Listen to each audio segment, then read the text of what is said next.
আজকে আমরা যে বিষয় নিয়ে কথা বলবো, গ্র্যাটিটিউডের যে একটা পাওয়ারফুল প্র্যাকটিস নিয়ে কথা বলবো, সেই প্র্যাকটিসের মাধ্যমে আপনি আপনার জবে প্রমোশনও পেতে পারেন এবং আপনি কোনো একটা নতুন জবও পেতে পারেন।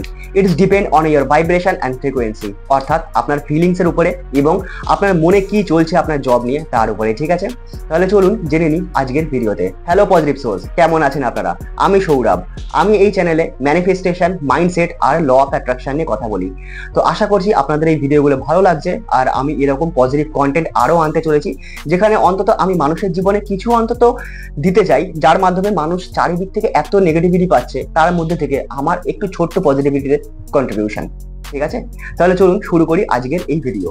দেখুন, দুটো পদ্ধতি আছে।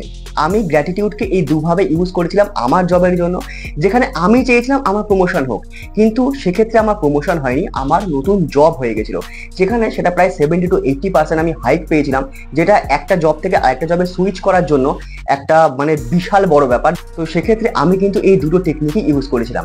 তাহলে চলুন আমরা জেনে নিই এই দুটো টেকনিক কি কি। প্রথমত জেনে নিই, এই যে দুটো টেকনিক আজকে আমি বলতে চলেছি, এই দুটো টেকনিক শুধুমাত্র গ্র্যাটিটিউডের উপরেই হবে, কৃতজ্ঞতার উপরেই হবে। কারণ গ্র্যাটিটিউড এতটা পাওয়ারফুল পজিটিভ এনার্জি যে আমি তো বলি gratitude is abundance, it's abundance itself. ঠিক আছে, তাহলে প্রথম পদ্ধতিটা কি জেনে নিই। আমাদের ফার্স্ট পয়েন্ট, যখন আপনি আপনার অফিস বিল্ডিং এর সামনে যাবেন এবং অফিসের বিল্ডিং এর ফার্স্ট স্টেপ নেবেন, সেখান থেকে আপনাকে শুরু করতে হবে থ্যাংক ইউ বলা।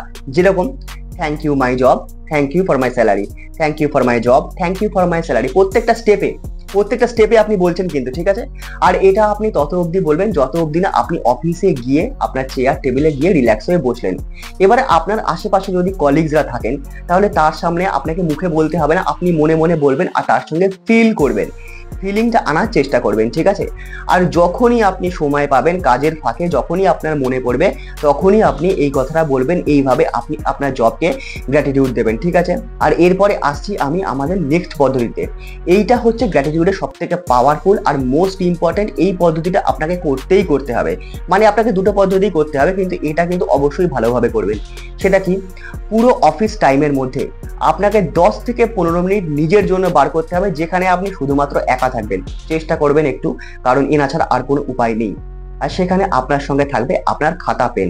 চেষ্টা করবেন পেন যাতে লাল হয়, কারণ red colour scattered list, red colour না ছড়ায় কম, তার ফলে কি হয় আমাদের চোখে খুব ভালো করে লাগে আর আমাদের সাবকনসিয়াস মাইন্ডে জিনিসটা ডাইরেক্টলি হিট করতে পারে। ঠিক আছে, এছাড়াও আপনি অন্য পেন ইউজ করতে পারেন, কিন্তু চেষ্টা করবেন ব্ল্যাক কালারটা না ইউজ করতে, ব্ল্যাক কালারটা না ইউজ করাটাই ভালো। ঠিক আছে, আমি ইউজ করিনি, আমি সবসময় রেড পেনই ইউজ করতাম এবং করিও, তাই আমি আপনাদের এরকম ভাবেই বললাম। ঠিক আছে, তো এবারে হচ্ছে আপনাকে লিখতে হবে gratitude list. Gratitude to my job heading করলেন, নিচে একটা আন্ডারলাইন দিলেন, দিয়ে নাম্বার 1 থেকে শুরু করবেন।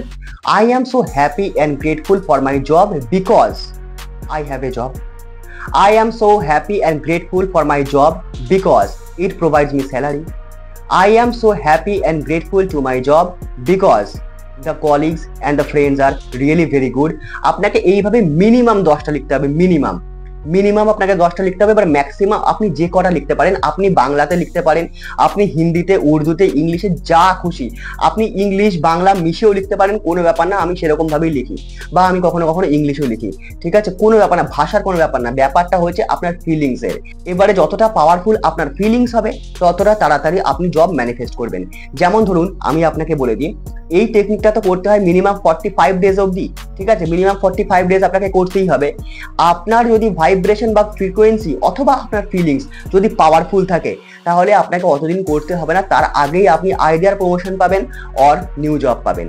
আমার কি হয়েছিল, আমার না প্রথমে এই জিনিসে অতটা বিশ্বাস ছিল না যে এরকম ভাবে হয় নাকি, তাই আমার প্রায় 1.5 থেকে 2 মাস লেগে গেছিল নতুন জব ম্যানিফেস্ট করতে।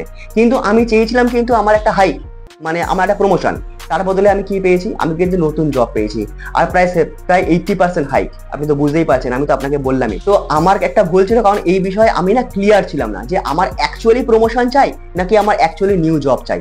এবার আমার জন্য তখন বেস্ট ছিল এটাই যে আমার একটা নিউ জব হবে, তাই ইউনিভার্স আমাকে সেটাই দিয়েছে, আর সেটাও বাড়ির থেকে অনেকটাই সামনে ছিল। কিন্তু তারপরে আমি কি করেছি, সেই জব করতে করতে আমি আমার বিজনেসকে ম্যানিফেস্ট করেছি, কারণ আমি জানতাম যে যদি আমি জব ম্যানিফেস্ট করতে পারি, আমি বিজনেসও ম্যানিফেস্ট করতে পারবো।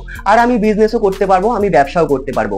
সেই হিসাবে আমার বিজনেস ম্যানিফেস্ট হয়ে গেছে, এখন আমি তার সেলস ম্যানিফেস্ট করছি, আর সেখানেও খুব সুন্দরভাবে কাজ করছে। এইবারে আপনার কাজ হচ্ছে সবার প্রথমে না আপনি ক্ল্যারিটি নিয়ে আসুন, আপনার কি চাই, আপনার এই জবটাকে সত্যি খুব ভালো লাগে, আপনি কি এই জবটা সত্যি ছাড়তে চান না, তাহলে এই জবের উপরই আপনি প্রমোশন ম্যানিফেস্ট করুন না, সেটাও তো হবে।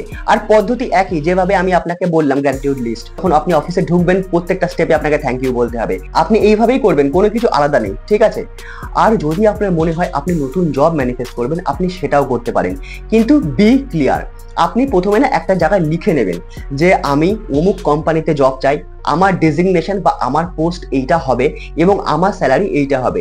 স্যালারি সেটাই লিখবেন যাতে আপনার ভরসা থাকবে। তারপরে যদি ইউনিভার্স আপনাকে বাড়িয়ে দেয়, সেটা আপনার এক্সট্রা পাওনা, আপনার উপরই পাওনা, সেটা নিয়ে আপনাকে ভাবতে হবে না, সেটা আপনার ভাইব্রেশনের উপর ডিপেন্ড করবে, তাই না? তো এই যে দুটো পদ্ধতি নিয়ে আমি আলোচনা করলাম গ্র্যাটিটিউডের উপর, এইগুলো আপনি ইউজ করুন মিনিমাম 45 ডেজ। আপনি কিন্তু এর ভালো প্রভাবটা দেখতে পাবেন, এর পাওয়ারটা আপনি বুঝতে পারবেন। আর যখন আপনি এর পাওয়ারটা বুঝতে পারবেন না, আপনিও আমার মতন মানুষকে বলবেন যে তারাও যেন গ্র্যাটিটিউডে শিফট হয়। এতে শুধুমাত্র আপনার মধ্যে পজিটিভিটি বা ভালো ভাব এটা আসবে সেটা কিন্তু নয়, সেটা তো আসবে, সেটা বাই ডিফল্ট। তার সঙ্গে আপনি নতুন জিনিস পাচ্ছেন, আপনার লাইফে গ্রোথ পাচ্ছেন, ডেভেলপ পাচ্ছেন। দেখুন এই যে চ্যানেলটা রয়েছে না, এই চ্যানেলটায় আমি শেয়ার করি পজিটিভিটি। এই চ্যানেলে আমি 2M কে এক করি, 2M কি? ম্যানিফেস্টেশন এবং মাইন্ডসেট। মাইন্ডসেট কিন্তু আমাদের খুবই ইম্পর্টেন্ট। একটা সঠিক আর ভালো মাইন্ডসেট ছাড়া আপনি কিন্তু কোনোদিন কোনো কিছু ম্যানিফেস্ট করতে পারবেন না, ঠিক আছে? মাইন্ডসেট খুব ইম্পর্টেন্ট। আর আপনার কাছে যদি একটা স্ট্রং পাওয়ারফুল মাইন্ডসেট থাকে না, তাহলে হয়তো আপনার ম্যানিফেস্টেশনের উপর বিশ্বাস না থাকলেও ম্যানিফেস্টেশনের রুলসগুলো আপনি বাই ডিফল্ট ফলো করবেন, আর তার ফলে আপনি সেই সব জিনিস আপনার লাইফে ম্যানিফেস্ট করতে পারবেন যেগুলো আপনি চান। যেমন ধরে নিন না, এই যে পৃথিবী বিখ্যাত ডেভিড গগিন্স, উনি তো প্রথমের দিকে ম্যানিফেস্টেশন সম্পর্কে মানতেন না, সাইকোলজি সম্পর্কে মানতেন না। আমি তার লেখা বই পড়েছি, কান্ট হার্ট মি। তিনি কি বলতেন? তিনি বলতেন আমার মাইন্ড পাওয়ার সব, আমার মাইন্ডসেট সব। তিনি মাইন্ডসেটের উপর বেস করেই কিন্তু পুরো দুনিয়া জিতেছেন, তাই না? পৃথিবীর সব থেকে কঠিনতম রেস গুলো সে জিতেছেন, কিন্তু একটা সময় তার ওজন ছিল প্রায় 150 কেজি মতন। তিনি দৌড়ানো তো ছাড়ুন, জোরে হাঁটতে পর্যন্ত পারতেন না। এই মাইন্ডসেটের দমেই তো তিনি সবকিছু চেঞ্জ করেছেন, তাই না? তাহলে যখন মাইন্ডসেট আপনার স্ট্রং হবে না, আপনি এমনি এই যে ম্যানিফেস্টেশনের সব রুলস, ল অফ অ্যাট্রাকশনের সব রুলস আপনি এমনি ফলো করবেন। আর যদি আপনার ল অফ অ্যাট্রাকশনের প্রতি বিশ্বাস থাকে বা ম্যানিফেস্টেশনের প্রতি বিশ্বাস থাকে, আর আপনি জানেন যে কোয়ান্টাম ফিল্ডে এর ইম্পর্টেন্স কতটা, তাহলে আপনি মাইন্ডসেটের সঙ্গে ম্যানিফেস্টেশন এক করবেন। আর তখন না একটা বিশাল পাওয়ারফুল জায়গায় আপনি নিজে বিলং করবেন। তো আমি সেটাই চাইছি, এই যে পাওয়ারটা এটা আপনাদের মধ্যে ছড়িয়ে দিতে, এই পজিটিভিটি, এই পজিটিভ জিনিস, এই পজিটিভ পাওয়ার আমাদের সবার মধ্যে যাতে এটা মিশে যায়। দেখুন আমরা আশপাশ থেকে সব সময় না নেগেটিভিটি সংগ্রহ করি। আপনি বাড়ি থেকে বাইরে বেরাবেন, আপনার মধ্যে কিছু না কিছু নেগেটিভিটি ঢুকবেই ঢুকবে। কেউ না কেউ আপনার সামনে গালাগাল দেবে, কেউ না কেউ কমপ্লেন করবে, কেউ না কেউ গসিপিং করবে, আপনাকে শুনতে হবে, কিচ্ছু করার নেই। আর এটা আমাদের লাইফের পার্ট, এর থেকে পালিয়ে যাওয়া যাবে না, পালানোর চেষ্টাও করবেন না, কারণ আপনাকে at the end of the day এইখানেই কিন্তু থাকতে হবে। তো এদের থেকে পালিয়ে লাভ নেই, আপনি আপনার উপরে কাজ করুন। আমি যেমন আমার নিজের উপরে কাজ করি, আপনি আপনার নিজের উপরে কাজ করুন, আপনি দেখবেন সব ঠিক হয়ে যাবে। আর আমার চ্যানেল তো রয়েছে, আমার ভিডিও তো রয়েছে, এসে একবার দেখে নেবেন, আপনি এমনি পজিটিভ হয়ে যাবেন। তো গ্র্যাটিটিউডের যে রুলস গুলো আমি বললাম আপনার জব অ্যাট্রাক্ট করার জন্য বা আপনার প্রমোশন নেওয়ার জন্য, আপনি কিন্তু সেটা অবশ্যই ইউজ করবেন যদি আপনার প্রয়োজন হয়। আর কারোর কাছে যদি জব না থাকে, সে কি করে জব ম্যানিফেস্ট করবে তার যে ড্রিম জব সেটা পাওয়ার জন্য? একটা রাস্তা আছে, সেটাও আমি গ্র্যাটিটিউডের উপরেই বলবো। সেটা হচ্ছে আপনি ভিজুয়ালাইজ করবেন যে জবটা আপনি চান সেই কোম্পানিতে যে এক্সাক্ট পজিশন বা ডেজিগনেশন আপনার, এবং সেই ডেজিগনেশনে এবং যে মাইনেটা আপনি চেয়েছেন সেই মাইনেতে আপনি বসে জব করছেন। চোখ বন্ধ করে সেটা ভিজুয়ালাইজ করবেন, দেন সেই গ্র্যাটিটিউড লিস্ট লেখা শুরু করবেন। অশেষ ধন্যবাদ আমাকে এই জবটা দেওয়ার জন্য, কারণ আমার কাছে এত সুন্দর একটা জব আছে। অশেষ ধন্যবাদ আমাকে এই জব দেওয়ার জন্য, কারণ এই জব আমাকে স্যালারি প্রোভাইড করছে। অশেষ ধন্যবাদ আমাকে এই জব দেওয়ার জন্য, কারণ এইখানে আমি অনেক বন্ধু পেয়েছি। আপনি এইভাবে সিমিলার ভাবে ইউজ করা শুরু করবেন। এবারে কি কি বিষয়ে আপনি গ্র্যাটিটিউড দেবেন, শুধুমাত্র তার জন্য না যারা জব পেতে চান, এবং আমি তাদেরকেও বলছি যারা প্রমোশন চান এবং যারা নতুন জব ম্যানিফেস্ট করছেন, একটা এক্সিস্টিং জব আপনারা করছেন, ঠিক আছে? কি করবেন, গ্র্যাটিটিউডের আন্ডারে না সবকিছু পড়ে। মানে আপনি যখন লিখছেন, আপনি স্যালারি লিখবেন, আপনি জব সম্পর্কে লিখবেন, আপনি fan, AC, light, even internet, আপনার কলিগ, বাথরুম, ফ্লাশ, কোমোড, আপনার চেয়ার, টেবিল, এভরিথিং। যদি চা কফি দেয় সেটাও, প্রত্যেকটা জিনিস গ্র্যাটিটিউডের আন্ডারে পড়ছে। আমরা এগুলো সবকিছু টেক ইট ফর গ্রান্টেড নিতে পারি না। আপনাদের এই সব জিনিসগুলোকে গ্র্যাটিটিউড লিস্টে লিখতে হবে, মিনিমাম 10টা, ম্যাক্সিমাম আপনি যে কটা লিখতে পারেন, ঠিক আছে, আপনাকে সেগুলো লিখতে হবে। এবারে ব্যাপার হচ্ছে 45 ডেজ অবধি আপনাকে লিখতে হবে। তার আগেও আপনার জব হতে পারে, তারপরেও আপনার জব হতে পারে। It depends on your frequency অথবা ফিলিংস। যতটা আপনি ফিল করতে পারবেন ততটা তাড়াতাড়ি আপনি পেতে পারবেন, ঠিক আছে। আর নেক্সট ডে বা আপনাকে তো 45 ডেজ অবধি লিখতে হবে।